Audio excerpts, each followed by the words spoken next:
Salam sejahtera tuan-tuan dan puan-puan, saudara-saudari sekalian, apa kabar semua?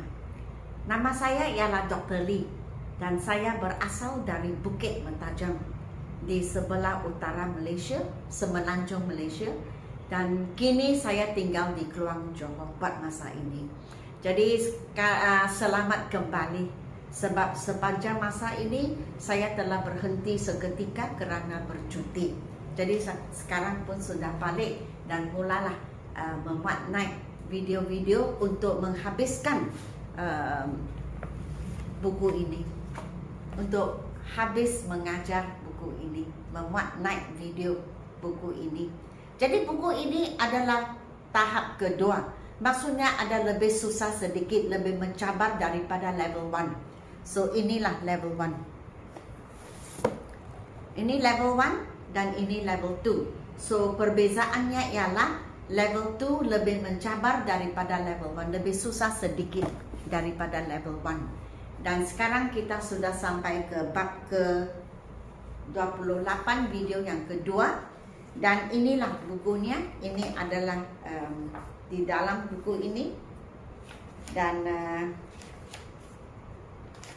inilah kandungannya. Jadi konten ini kandungan kesemuanya 40 bab, 134 muka surat.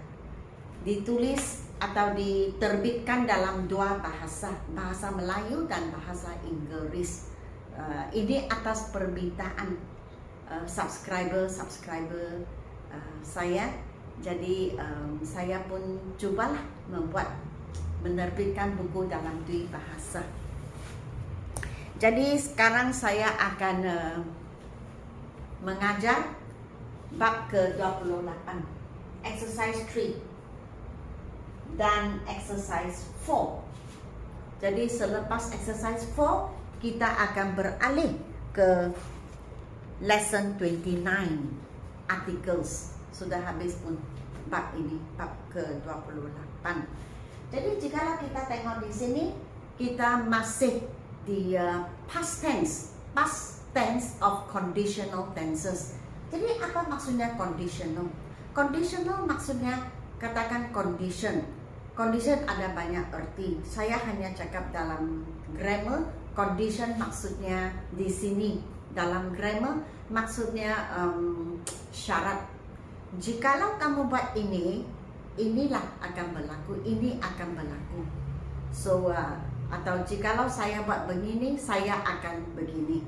So di sini kita boleh lihat dalam warna merah dalam masa lalu. Jikalau kita gunakan masa lalu, yang akan ini tukar menjadi masa lalu juga. Jadi kita tengok di sini dari segi grammar. Biar saya buat ulang kaji. Dari segi grammar, dalam ayat condition, dalam ayat syarat, jikalau saya gunakan present tense, I, you, we, they, tell, he, she, it, tells. Kalau saya gunakan present tense, maka belakang ini will. Kita gunakan will, simple future tense. Dan will ini diikuti dengan kata dasar. Tetapi jikalau tell ini menjadi told, masa lalu, maka di sini kita mesti gunakan past tense juga. Jadi the past tense of will ialah would. Tetapi di belakang would kita juga menggunakan kata dasar, the base form. So ini dari segi grammar, present and future, past and past, tetapi future juga. Jadi ini dari segi grammar. Jadi dari segi penerangan pula, dari segi maksud. Jikalau kita gunakan tell dan told, adakah ia sama? Tidak. Apakah perbezaannya? Jikalau saya menggunakan present tell, maksudnya perkara ini besar kemungkinan akan berlaku. Oke, jadi ada kemungkinan besar saya akan memberitahunya tentang berita ini, dan besar kemungkinan dia akan merasa gembira. Tetapi jikalau saya menggunakan told, maksudnya kemungkinan saya memberitahunya adalah tipis. Besar kemungkinan saya tidak akan beritahu dia. So mungkin beritahu dia 10% sahaja. So belakang memanglah, kalau saya tidak memberitahunya atau besar kemungkinan tidak memberitahu dia, maka dia besar kemungkinan juga dia akan gembira tapi tipis, sebab berasaskan di depan sini besar kemungkinan saya tidak akan beritahunya, jadi dia tidak akan merasa gembira juga. Oke, so di sini kita boleh lihat semua masa lalu. Kalau masa lalu went, di belakang mesti gunakan would dan kata dasar would buy. Kalau had masa lalu, kita ikut dengan would dan kata dasarnya so, jangan baca siu, baca so. Was masa lalu, jadi diikuti dengan would dan kata dasar sleep. Sold masa lalu diikuti dengan would dan buy kata dasar. Had masa lalu, jadi mesti diikuti dengan would masa lalu. Di belakang would kata dasar ride.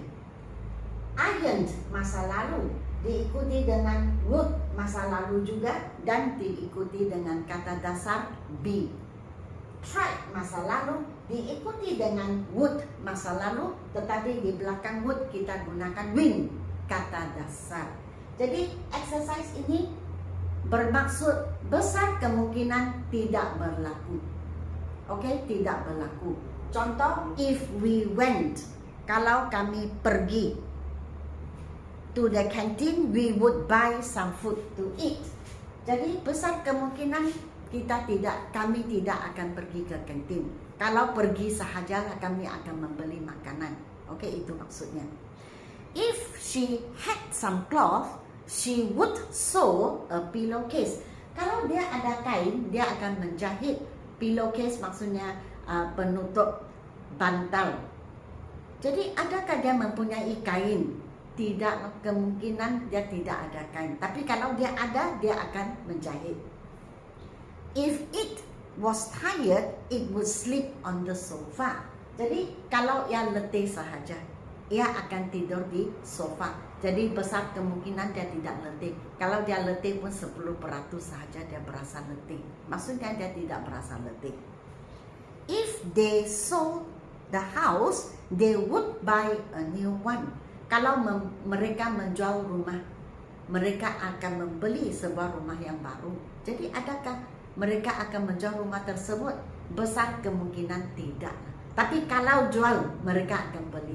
Tapi besar kemungkinan tidak jual. Okay? If I had a motorcycle, I would ride to school. Kalau saya ada motor, saya akan menunggang ke sekolah. Maksudnya saya tidak ada motosikal. Ataupun besar kemungkinan saya tidak akan membuat begitu, sebab saya tidak ada motosikal juga. And if he ironed his own uniform, his mother would be very happy. Kalau dia menyetrika uniformnya, tapi menyetrika ini masa lalu, maksudnya dia tidak akan buat begitu, atau dia tidak pernah membuat begitu. Tapi kalau dia buat, ibu akan berasa sangat gembira. Jadi kita gunakan masa lalu sebab ia tidak berlaku. Besar kemungkinan tidak akan berlaku juga. If you tried hard, you would win the competition. Kalau kamu coba, kamu akan menang. Maksudnya kamu tidak pernah coba, atau tidak akan coba, atau tidak mencoba langsung. Tapi kalau ada coba, menanglah. Tapi tidak coba juga. Okay? Exercise 4. If our teacher knew our problem, he would solve it for us. Kalau cikgu tahu masalah kami, dia akan menyelesaikan masalah ini. Maksudnya cikgu tidak tahu. Kemungkinan dia tahu itu mungkin 10% sahaja. So kalau saya cakap begitu, maksudnya dia tidak tahu. Okay? If my sister boiled water, she would make a cup of hot tea. Kalau kakak masak air, maksudnya dia tidak masak air. Tapi kalau dia masak, dia akan membuat teh. Kalau saya gunakan boiled masa lalu, maksudnya dia tidak memasak air. Okay? If Declan had a car, he would drive to his office. Kalau dia ada kereta, maksudnya dia tidak ada. Besar kemungkinan dia tidak mempunyai kereta juga. Tapi kalau dia ada, dia akan memandu. Okay, so kalau kita gunakan masa lalu, maksudnya dia tidak ada, dia tidak pernah membuat begitu, atau besar kemungkinan dia tidak akan membuat begitu. If the boys climbed up the tree, their parents will scold them. Kalau mereka memanjat, maksudnya mereka tidak memanjat, atau tidak berani memanjat, atau tidak akan memanjat. Tapi kita buat satu bayangan, kalau dia buat begitu, pasti kena marah. If it rained, where are we? Yeah, my brother would not go jogging in the park. Kalau hujan, maksudnya kalau tidak hujan. Kalau hujan, maksudnya tidak hujan, atau besar kemungkinan tidak akan hujan. Tapi kalau hujan, abang tidak akan pergi jogging. Okay? If the girls won ataupun won the competition, they would have a celebration. Kalau mereka menang. Tapi besar kemungkinan saya gunakan won ataupun won past tense. Maksudnya kalau mereka menang sahaja, dan kalau saya cakap won ataupun won masa lalu, besar kemungkinan mereka kalah. Mereka tidak akan menang. Oke, baru saya gunakan past tense. Saya tidak percaya mereka akan menang. Itu pun satu daripada sebabnya saya menggunakan masa lalu. If Razid woke up early, he would join his father for breakfast. Kalau dia bangun awal, maksudnya saya tidak percaya dia akan bangun awal, atau saya tahu dia pasti tidak bangun awal. Sebab itu saya menggunakan past tense. If the players practice hard, more often they would score more goals. Kalau mereka berlatih dengan gigih, dengan kuat, dengan bersungguh-sungguh, saya gunakan masa lalu. Maksudnya saya tidak percaya mereka akan buat begitu, ataupun mereka tidak pernah buat begitu. Sebab itu saya menggunakan past tense. Kalau mereka berlatih, maksudnya tidak pernah berlatih, atau selalunya tidak berlatih, ataupun saya tidak percaya mereka akan berlatih. Okay? And if my aunt bake cookies, she would give some to us. Maksudnya dia tidak membuat cookies lah. Tapi kalau dia buat, dia akan memberi kepada kami. Kalau saya cakap begitu, besar kemungkinan dia tidak akan membuat cookies. Okay? So ingat, kalau kita gunakan present tense, kita percaya ia akan berlaku. Atau waktu kita bercakap, kita sangat yakin ia akan berlaku.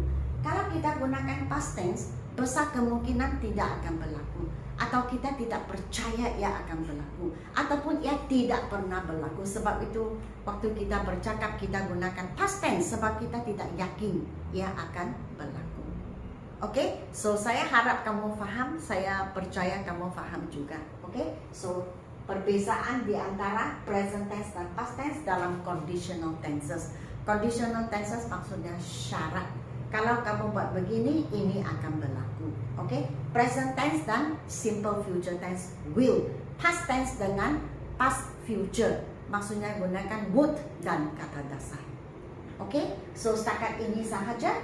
Saya pun sudah habis bab ke-28. Kita tinggal 12 bab lagi. Buku ini pun sudah saya siap memuat naik. Okay? Dan jikalau kamu ingin belajar pertuturan dalam bahasa Inggris, bolehlah pergi ke TikTok saya ataupun ke Instagram saya. Inilah akaunnya. Jikalau kamu ingin membeli buku saya, buku yang kedua ini yang sedang saya muat naik, ataupun level 1 yang telah saya muat naik dalam YouTube channel saya, maka kamu bolehlah WhatsApp kepada saya untuk menempah buku. Dan saya seperti saya telah sebut sebelum ini, saya akan membuka pusat di Kuala Lumpur tahun 2024. Dan jikalau kamu ada minat belajar dari saya, daripada saya, bolehlah berjumpa dengan saya ataupun WhatsApp kepada saya. Bahasa Inggris, kursus bahasa Inggris ataupun tuition bahasa Inggris saya sangat luas. Dari tadika ke sekolah rendah ke STPM MOWET. Jadi ini dari segi akademik. Untuk pelajar-pelajar universiti ataupun graduan, mungkin itu keperluan yang lain untuk kuliah, untuk kursus kamu ataupun untuk bekerja. Dan saya juga menawarkan IELTS TOEFL untuk pelajar-pelajar yang ingin melanjutkan pelajaran ke luar negara. Dan juga saya menawarkan kursus untuk kaki tangan awam, kaki tangan swasta, ataupun orang yang tidak bekerja, peniaga, ataupun suri rumah tangga.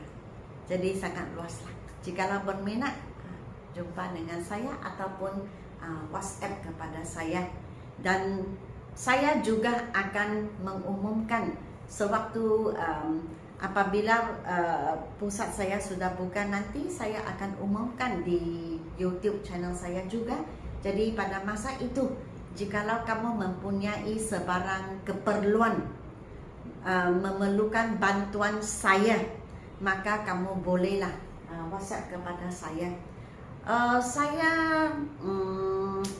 Saya boleh juga kita cakap tailor made, seperti menjahit baju. Tidak semestinya ikut kursus yang tertentu. Saya boleh mengajar kamu apa yang kamu perlu, apa yang kamu mahu. Sama ada dari segi pertuturan, penulisan, kemahiran mendengar, ataupun kemahiran membaca. Oke, so sekian, terima kasih. Sila beri saya like, share, dan subscribe. Dan sehingga kita berjumpa di lesson seterusnya. Selamat tinggal.